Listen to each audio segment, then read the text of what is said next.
¿Qué tal?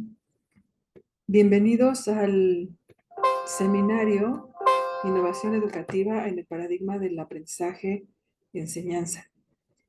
El día de hoy estaremos abordando algunos aspectos para identificar a qué nos referimos con proceso de enseñanza, conocimiento, etc. Será un seminario que implique 4 sesiones en las cuales estaremos dialogando sobre estos temas.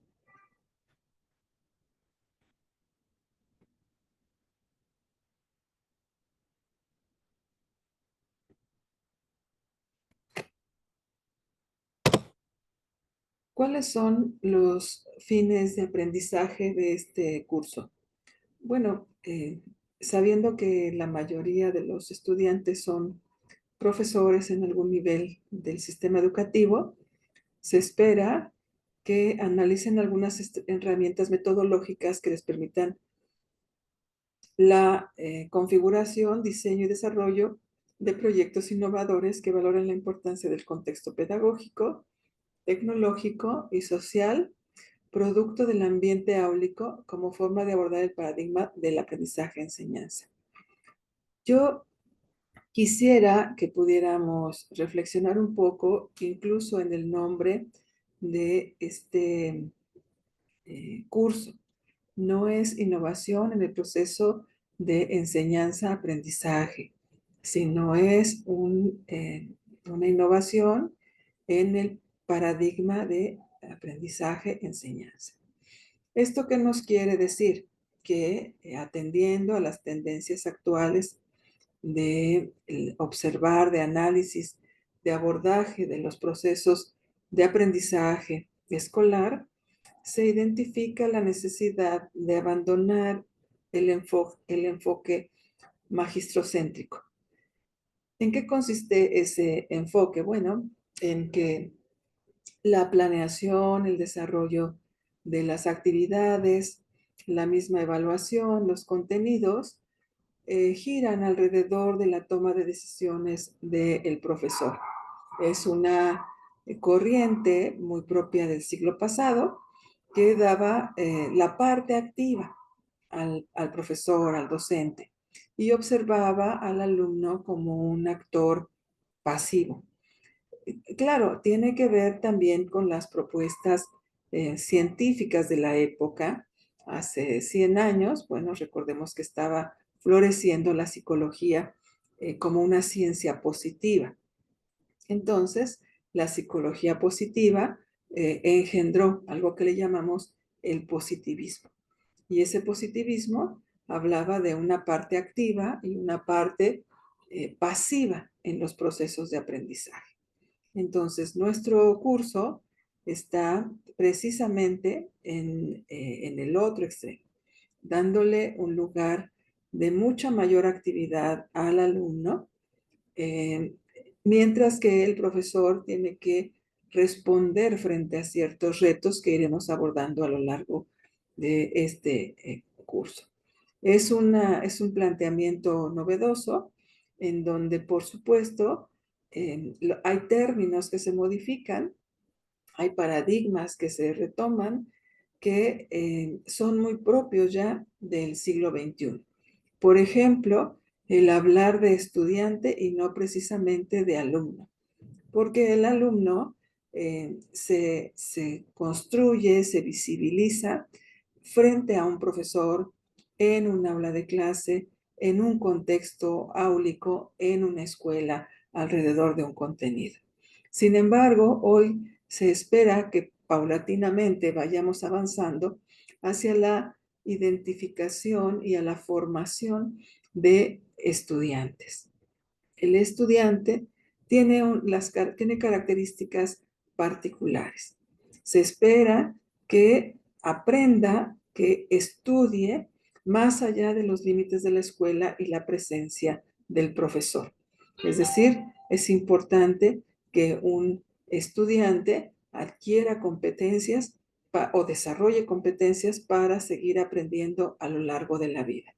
No se espera que se limite o se constriña al aula de clase, a lo dado por el profesor, a lo evaluado por el profesor y a los propósitos que el profesor pueda tener en relación a el contenido que se está abordando. Entonces, hablar de estudiante nos conlleva también, decíamos, a un paradigma diferente. Un paradigma que le da la acción, le da la voz cantante a los alumnos, les da voz, les da vista, y el maestro, en tanto, tiene que asumir otros papeles. No es que pierda importancia, no es que el profesor desaparezca. Simplemente, y ni tan simple, ¿no? Significa que el profesor debe tomar otro papel, ubicarse en otro lugar diferente al que durante todo el siglo pasado, el siglo XX, se le asignó y que jugamos muchos de nosotros. Los propósitos de esta sesión es conocer algunos principios que rigen el proceso de enseñanza-aprendizaje. Como ustedes saben, un principio es una ley. Entonces, los procesos pedagógico-didácticos, los procesos de aprendizaje, los procesos de enseñanza, se rigen también por leyes, ¿no? Entonces, veremos algunas de estas leyes. Vamos a identificar las etapas del proceso de enseñanza-aprendizaje. Vamos a reconocer al pensamiento, la memoria y el lenguaje como aspectos cognitivos del aprendizaje, y vamos también a identificar la innovación educativa como una herramienta para la mejora del proceso, de los procesos áulicos en donde se enseña y se aprende. Bueno, vamos a iniciar señalando que se entiende por principios las normas generales. Son generalizaciones, son constantes, son generales, son importantes del proceso de enseñanza-aprendizaje y que son válidas y necesarias para aplicar en todos los niveles y asignaturas. En donde se pretenda un proceso de aprendizaje sistemático, escolar, contextualizado, estos principios deben estar presentes. De otra manera, podríamos estar realizando algún tipo de actividad que no dudamos que pudiera ser interesante, productiva, pero no estaríamos hablando de procesos de aprendizaje en el estricto sentido de la palabra. Entonces, insistimos, siempre donde hay una relación entre un profesor y un estudiante, o un alumno que pretendemos se vaya construyendo como estudiante, deben presentarse algunas regularidades, algunas constantes que nos permiten reconocer que efectivamente ahí se está generando un proceso de enseñanza-aprendizaje. Debo decir que actualmente existen muchos sistemas de principios que rigen la enseñanza. Se han diseñado dependiendo las corrientes teóricas, las escuelas que lo proponen, las teorías que lo sustentan. Se han generado diferentes sistemas. En lo que todos coinciden es que los principios tienen una relación sistémica, es decir, eh, hay hay un mutuo condicionamiento, hay una mutua influencia. Entonces, cuando se abona o se aporta a un principio, ese trabajo alrededor de ese principio definitivamente va a tener repercusiones y consecuencias en el resto de los principios. Y cuando no se atiende a un principio en específico, esa falta de atención tendrá también consecuencias en todo el sistema de principios y nos puede llevar hacia no tener un proceso y no alcanzar objetivos de aprendizaje. En particular, estas exposiciones las vamos a estar planteando desde lo establecido por la escuela cubana, ¿no? La escuela cubana, después de la Revolución de 1959, se consolidó como una de las mejores corrientes pedagógicas de Latinoamérica. Entonces, no debemos soslayarla por cuestiones ideológicas. Es una corriente fuerte que ha influido en los currícula y en las propuestas educativas de toda América Latina y algunas de Europa, de toda América Latina y Europa, en relación a los procesos de enseñanza-aprendizaje. Entonces, el principio más abarcativo y uno de los más importantes es el que debemos considerar que el aprendizaje es individual. No solamente lo dice la escuela cubana, si podemos revisar a Vygotsky, podemos revisar a Piaget, y todos ellos nos van a decir que el aprendizaje es individual, aun cuando estemos compartiendo con otros la sesión, aun cuando estemos compartiendo con otros compañeros el trabajo, el aprendizaje es individual. Y por supuesto, interno. Se aprende en compañía de otros, en un ambiente social, en una circunstancia. Sin embargo, el proceso de aprendizaje ocurre en el cerebro, en nuestra mente. Entonces, es un proceso individual e interno. En contraste, la enseñanza es colectiva. Nosotros procuramos, ¿verdad?, trabajar con todos los niños o jóvenes o adultos integrantes de nuestros grupos. No trabajamos o no no en la mayoría de los casos, seguramente habrá alguna excepción, pero por lo general trabajamos con grupos pequeños o numerosos, pero son grupos, son colectivos que asisten a la escuela.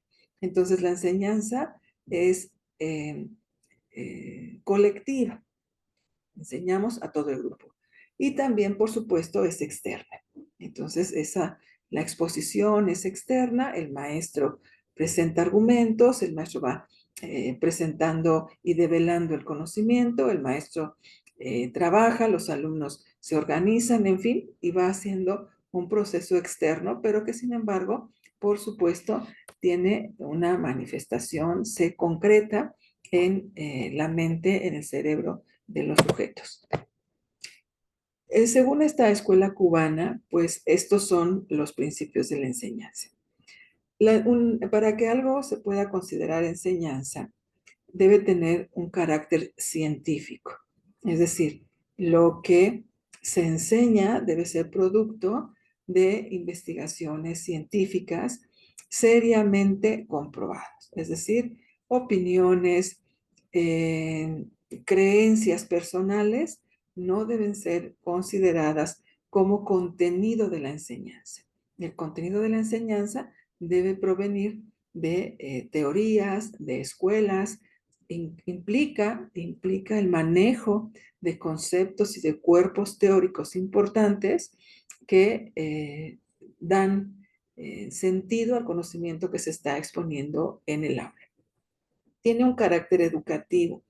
Con mucha frecuencia, aunque actualmente es menos la frecuencia con lo que escuchamos, nos parece oír que hay colegas que dicen, es que la educación está en la casa y la enseñanza en la escuela.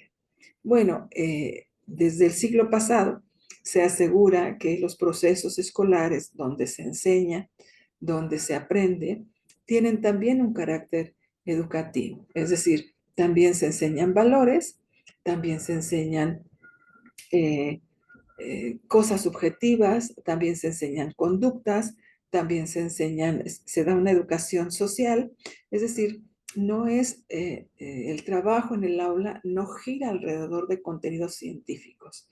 En ese abordaje de los contenidos científicos también educamos, también formamos mejores personas, también promovemos valores, ética, formas de comportamiento, formas de trabajo, ciudadanía. Hoy tenemos que impulsar la ciudadanía. Entonces, eso significa el carácter educativo. No es un trabajo, en este sentido, no es un trabajo que puedan hacer los padres de familia en casa. Enseñar a un niño no es trabajo del padre de familia, es una actividad específica del docente en el aula de clases. ¿Por qué? Porque el proceso se sistematiza. Tiene que haber un proceso sistematizado. Eso quiere decir que hay una planeación, hay un sentido, hay una dirección, hay recursos, hay formas de evaluación que hacen que el proceso pueda ser dirigido hacia el logro de objetivos de aprendizaje. Entonces, eso es una actividad que los padres de familia no pueden realizar, solamente la realiza el docente en la escuela, en el aula. La enseñanza debe procurar, en la medida de lo posible, vincular la teoría y la práctica. Hoy es un reclamo social el hecho de que lo que se aprende en la escuela es poco aplicable a la vida de los sujetos. Entonces es importante recuperar este principio en donde lo que se aprenda teóricamente debe tener una referencia práctica. Por ejemplo, en un laboratorio, por ejemplo, en trabajo de campo, por ejemplo, hoy podemos hacer trabajo con la comunidad, es decir, en la escuela se aborda la teoría, pero en la realización de las actividades, los proyectos, etcétera, ahí tenemos que encontrar la manera en cómo la teoría tiene un uso práctico. También es importante que cuando se enseña vayamos de lo concreto a lo abstracto. Esto se ve mucho, muy claro cuando hablamos, por ejemplo, de los niños de preescolar, ¿no? Los niños de preescolar tienen una enorme posibilidad de apropiarse de cosas concretas. ¿Qué significa que algo sea concreto? Bueno, pues que tiene características físicas como tamaño, volumen, forma, peso, ¿no? Tiene textura, tiene una forma, ocupa un lugar en el espacio. Mientras que las cosas abstractas son ideas. Entonces, cuando decimos ir de lo concreto a lo abstracto, quiere decir que para que el alumno aprenda, debe primero tener un contacto, al mirarlo, al escucharlo, al olerlo, al tocarlo, al gustarlo. Debe tener un contacto con algo que pueda decir, esto es de lo que me están hablando. Y a partir de esa aproximación a lo concreto, entonces generar una conceptualización, una idea de las cosas. Lo abstracto es la idea que construimos de las cosas. Entonces, eh, cuando aproximamos a un niño de preescolar a una manzana, estamos hablando de lo concreto.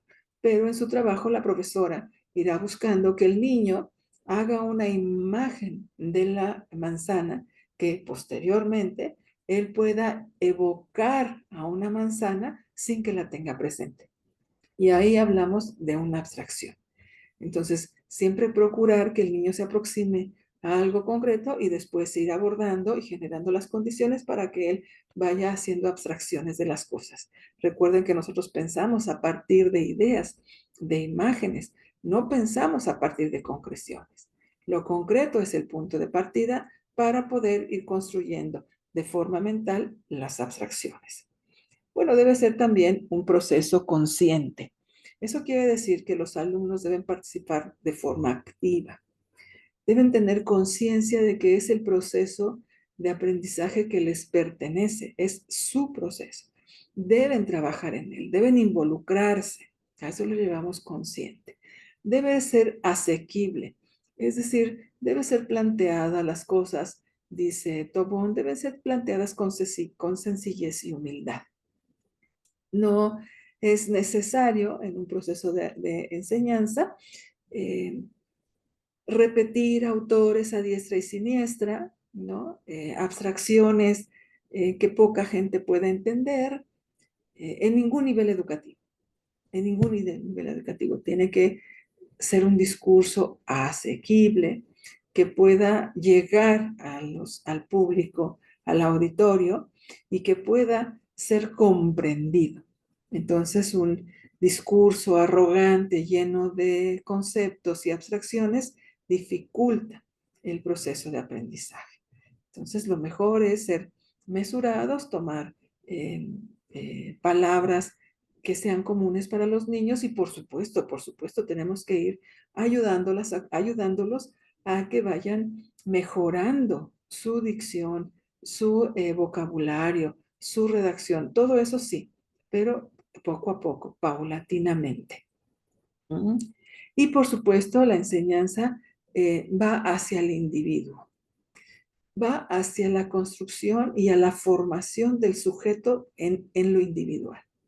Es decir, se tienen que generar procesos tan, tan claros y de tanta calidad que todos los niños, los jóvenes, los adultos que participan en el proceso puedan participar de él en sus propias condiciones, en sus propias situaciones. Niños con discapacidad, migrantes, em, eh, con barreras para el aprendizaje, cualquier persona debe tener la posibilidad de aprender en un proceso diseñado por un maestro que atiende a estos principios de la enseñanza. Entonces, tiene que mirar la individualidad de cada sujeto, aun cuando la enseñanza, dijimos, es externa, es global, es grupal. Hay que identificar las características de cada uno de los sujetos. Bueno, ahora vamos a abordar, así como hay principios para la enseñanza y que son esos que comentamos y que tenemos que hacer como una revisión en lo personal, en la quietud de nuestra casa, ir haciendo como un check, ¿no? Un check, un check, diciendo, bueno, esto sí lo hago, esto no lo hago, esto tengo que mejorarlo, esto no lo había considerado. Y entonces eso nos puede ayudar a mejorar nuestro desempeño en el aula. Claro, para que los principios de la enseñanza y la enseñanza tenga un efecto positivo, nosotros también debemos considerar algunas cosas en relación a los alumnos. Por ejemplo, cómo desarrollar su memoria. La memoria es una facultad intelectual, pero también es emocional y psíquica. Y esto permite la retención de información y no solamente retenerla, sino recordarla, lo que se traduce en conocimiento. Entonces, una persona tiene conocimiento cuando retiene información y puede recordarla. Si no la retiene y si no puede recordarla, pues no, se dice que no conoce. A la memoria le toca codificar la información, almacenarla y recuperarla, ¿no? Eso es lo que en términos generales le toca a la memoria. Se constituye por el conjunto de recuerdos que se acumulan en el cerebro mediante esquemas mentales. Entonces, algo importante que nosotros tenemos que promover en el proceso de aprendizaje es que los alumnos vayan construyendo esquemas mentales que les permitan incorporar información. La incorporación de la información a esquemas mentales permite que se constituya en un recuerdo que puede ser invocado. ¿Dónde se conforman los esquemas mentales? Bueno, se conforman en lo que le llamamos la red cognitiva, la estructura cognitiva, que está formada por neuronas que permanentemente están realizando actos eh, de andamiaje, de vinculación unas con otras. Entonces, esos vínculos, esos estrechos, esas sinapsis que hacen las neuronas, van construyendo esquemas mentales. Y los esquemas mentales son muy importantes porque se construyen alrededor de ideas importantes, de ideas y de situaciones importantes para el sujeto. Por ejemplo, el esquema familiar, el esquema escolar, el esquema mis amigos, yo como un esquema. Y entonces va habiendo una serie de esquemas en donde la información que entra busca incorporarse. Entonces, la incorporación de la información a esquemas mentales permite que se constituya en un recuerdo, el recuerdo que puede ser invocado. Durante mucho tiempo, el siglo pasado, la memoria y las prácticas memorísticas han sido como ignoradas. Hay quien dice satanizadas. Bueno, vamos a decir también satanizadas. Sin embargo, la memoria es un elemento fundamental para el conocimiento y el aprendizaje. Si no tenemos memoria, no tenemos recuerdos y entonces la información que entra no tiene ningún espacio donde incorporarse. La no incorporación de la información a un esquema mental dificulta la construcción de recuerdos. Los esquemas, además, ordenan la información.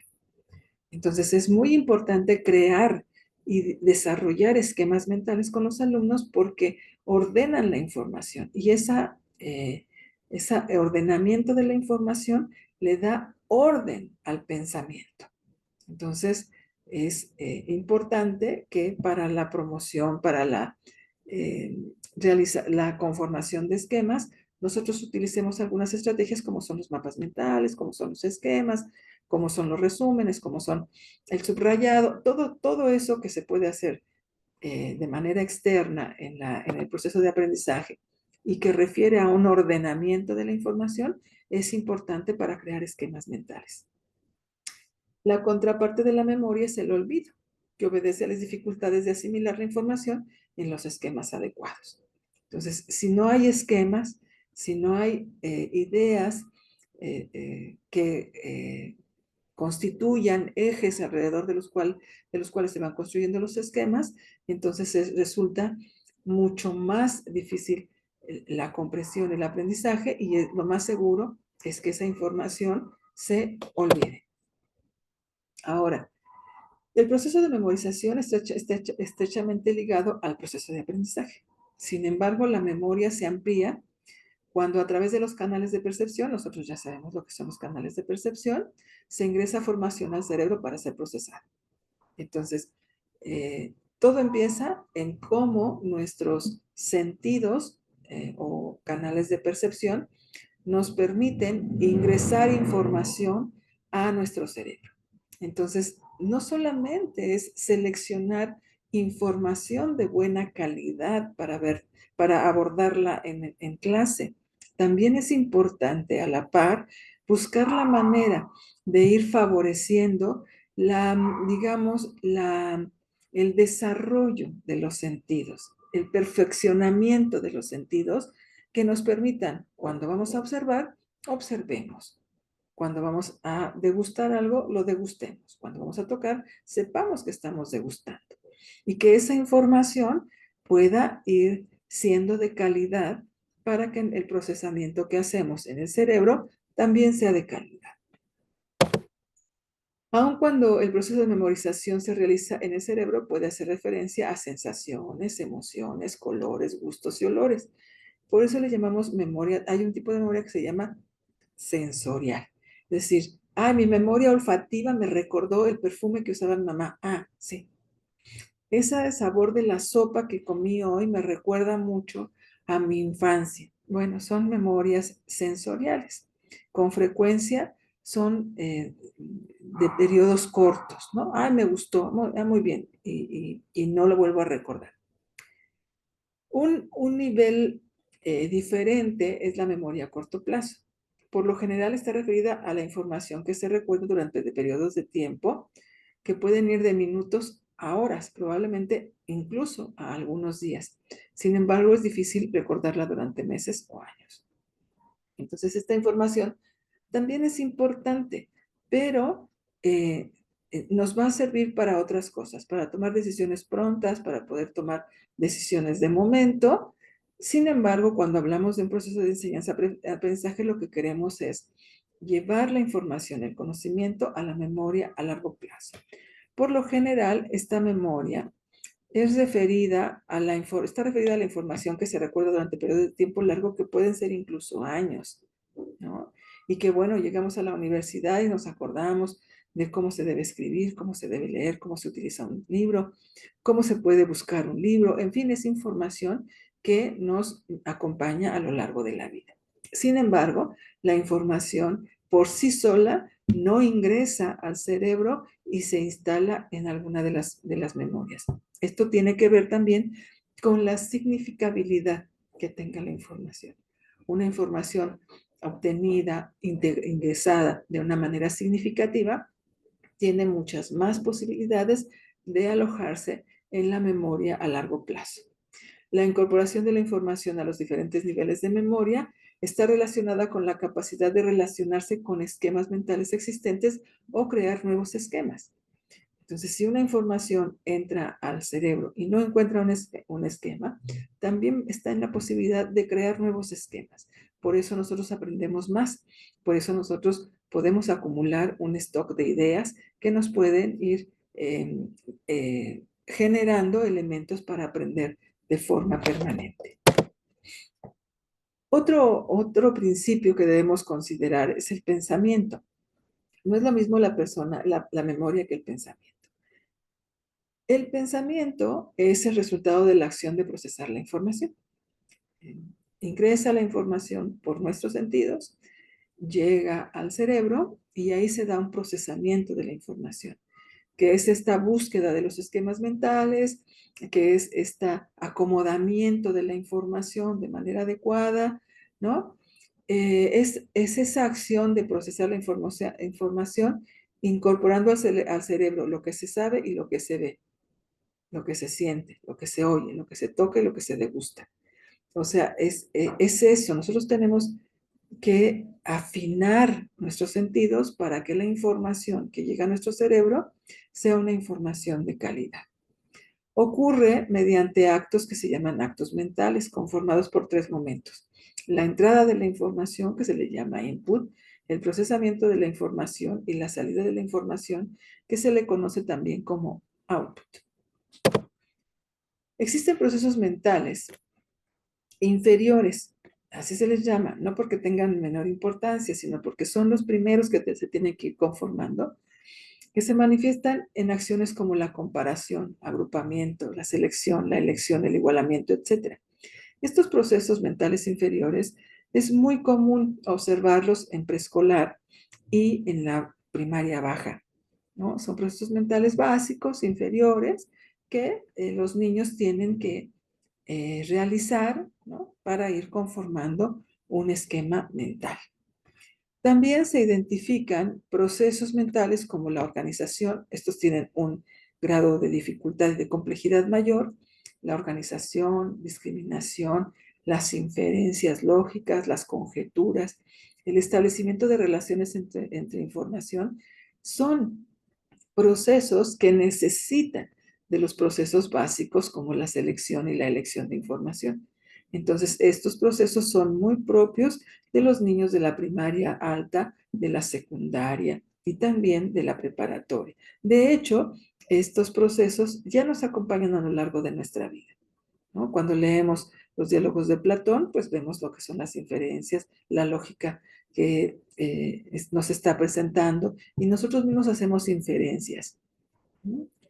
Entonces, otros procesos de pensamiento son conocidos porque son mucho más complejas, son mucho más complejos y se le conoce como procesos mentales superiores.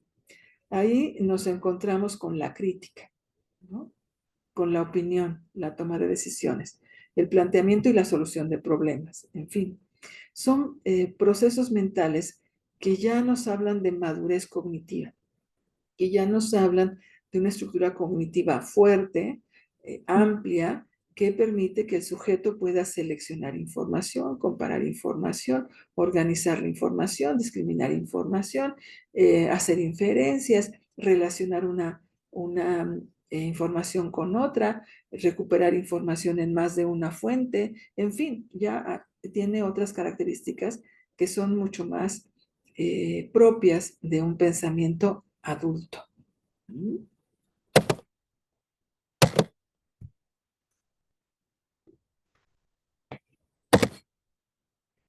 Y finalmente, en estos principios del aprendizaje nos encontramos con el lenguaje. Si bien es importante el momento del input, de la entrada de información, porque debemos seleccionar la calidad de la información que ingresa a nuestro cerebro, vamos, es lo deseable, ¿no? Sin embargo, cuando por el simple hecho de existir, nuestro cerebro recibe información de todos los estímulos que tenemos a nuestro alrededor. Pero cuando hablamos de un proceso de enseñanza-aprendizaje, sí es importante seleccionar la información. Esa información, decíamos, ingresa al cerebro, se piensa, es decir, se procesa, y después viene el output.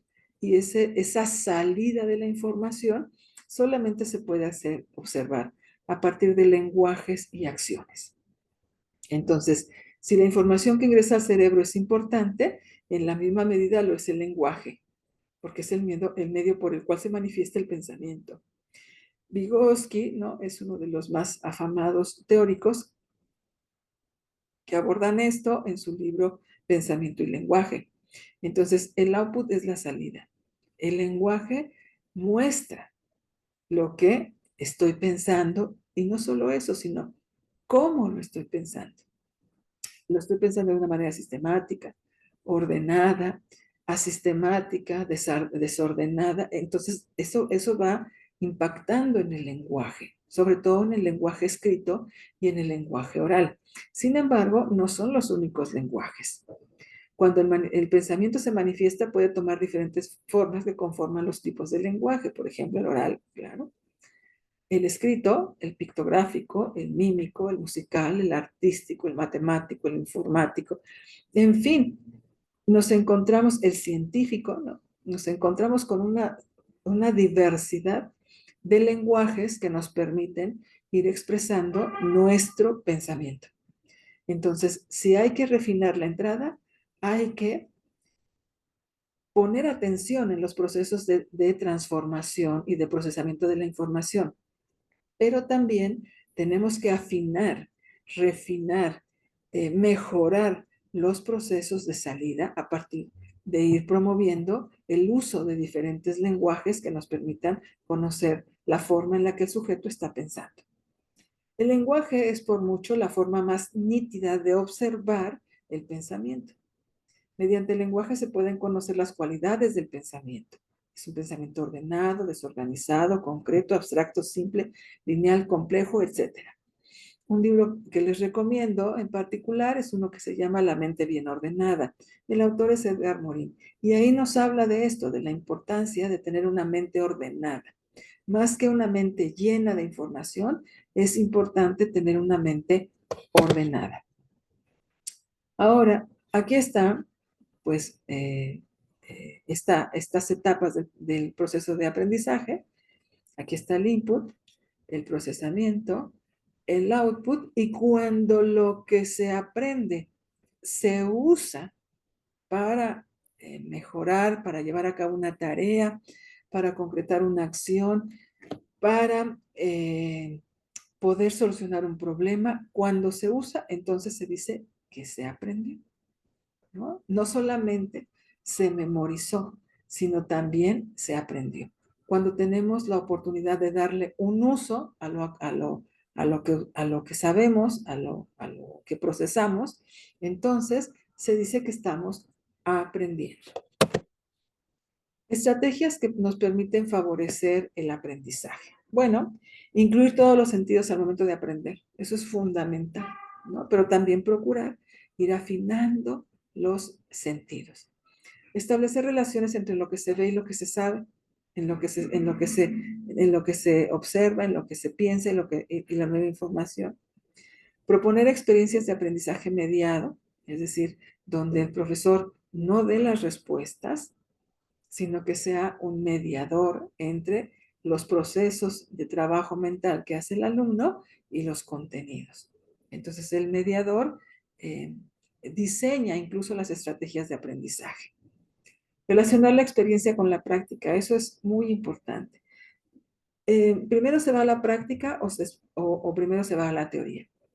Bueno, esa es una decisión que el profesor, el mediador, debe tomar la decisión. ¿Empiezo por algo concreto o empiezo empiezo por la experiencia y después voy a la teoría, o voy de la teoría a la experiencia? Se propone que sea primero lo concreto, de la contemplación viva al pensamiento abstracto, ¿no? De lo concreto a lo abstracto.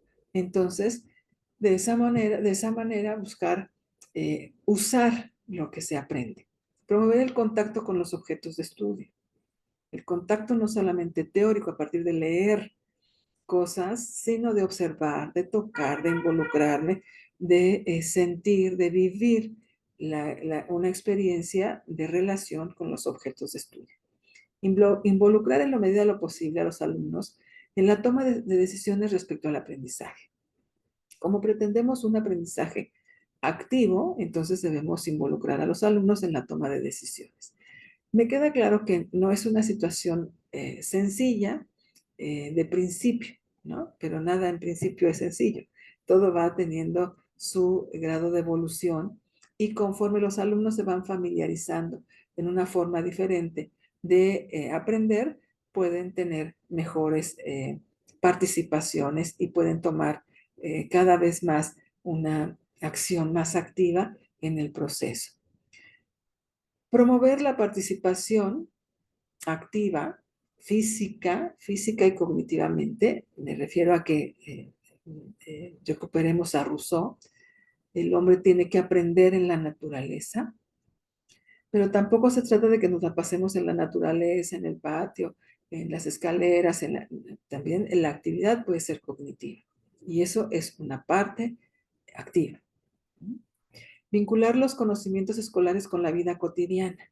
Entonces, lo que se aprende tiene que ser útil para que él pueda comprender y participar en el mundo que le rodea, en el mundo que vive. Y algo importante, implementar metodologías globalizadoras como el proyecto. No solamente el proyecto, ¿verdad? También tenemos el STEAM, tenemos el ABP, tenemos el taller, tenemos el trabajo por rincones, tenemos el aprendizaje servicio, el aprendizaje en campo, en fin, tenemos una serie de metodologías que permiten que el sujeto relacione y se involucre todo su cuerpo en el aprendizaje. Claro, las metodologías globalizadoras son el ABP, el aprendizaje basado en proyectos, el basado en el aprendizaje, el STEAM, el proyecto comunitario, el aprendizaje servicio, el aprendizaje en el campo, ¿no? Esto de trabajo en el campo es muy interesante, sobre todo en educación superior. Hoy hay una tendencia a llevar a los alumnos a los lugares en donde ellos posiblemente puedan desempeñarse laboralmente a su egreso. Entonces, eso es el aprendizaje en campo. Características de los proyectos didácticos. Son globalizadores, es decir, no son lineales, sino que incorporan elementos de todas las asignaturas que el alumno toma, digamos, de manera diacrónica y sincrónica según el currículum. Por ejemplo, todos los alumnos de primero se involucran en varias asignaturas. Los niños de primaria se involucran en diferentes campos. Entonces, el proyecto debe incorporar elementos de todos los campos y de todas las asignaturas.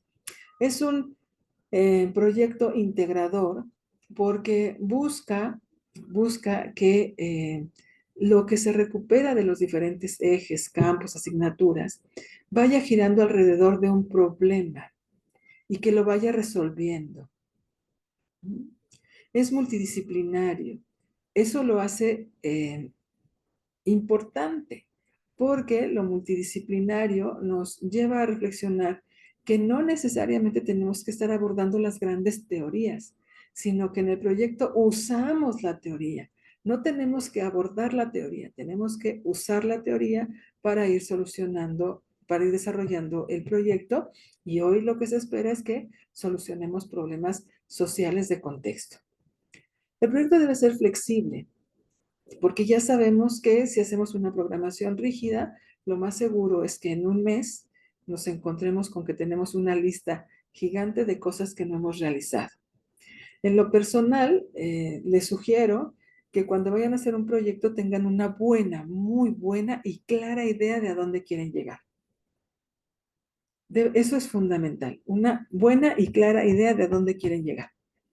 Y después ir estableciendo algunas acciones que los puedan llevar allá, sin llegar a establecer y puntualizar de forma detallada todas las acciones con tiempos, con recursos, con responsables, porque eso seguramente les ha pasado a ustedes como nos ha pasado a todos, nos lleva a tener en menos de 6 meses una serie de acciones que no hemos realizado. Y muy importante, es que los proyectos didácticos deben ser contextualizados. Es decir, debe haber una referencia a la comunidad, al momento histórico, al aspecto social en donde se ubica la escuela. Tiene que ver con el momento histórico también que vive la humanidad. Es decir, en este momento, un proyecto contextualizado requiere necesariamente que se incorporen las tecnologías de la informática y la comunicación. Tiene necesariamente que incorporar aspectos del uso de una lengua diferente a la materna. Tiene que involucrar aspectos de ciudadanía, de derechos humanos, de cuidado y preservación del medio ambiente. Si ustedes revisan el plan y programas de estudio de la nueva escuela mexicana, pues encontrarán con que tenemos 7 ejes articuladores que bien nos pueden ir dando cuenta de este contexto del que estamos hablando. Estas son las etapas del diseño del proyecto. Hay que hacer un análisis y definición del problema. Hay que diseñar y concretar esto que les digo, un propósito, un hacia dónde lo voy a llevar y algunas acciones específicas sin llegar a ser exhaustivo. Después, irlo desarrollando, implementarlo y en ese momento, al ir implementándolo, uno va corrigiendo, uno va evaluando, uno va mejorando.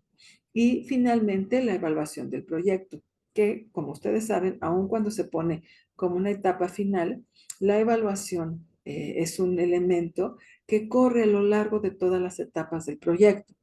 Porque para hacer un análisis y definición de un proyecto se necesita hacer una evaluación de diagnóstico, ¿no? Y después, paulatinamente, en las diferentes etapas y acciones que se realizan, se tiene que hacer también una evaluación. Y finalmente, la evaluación, una gran evaluación del proyecto que nos permita conocer si logramos alcanzar esos objetivos que en algún momento solo eran unas buenas y claras ideas. Bien, les dejo aquí, miren, unas referencias, una bibliografía que me parece que les va a servir mucho para aprender más sobre lo que hemos estado hablando. Tienen ustedes ahí información y por favor también revise cuál será eh, la forma de evaluar esta primera sesión. Hasta luego.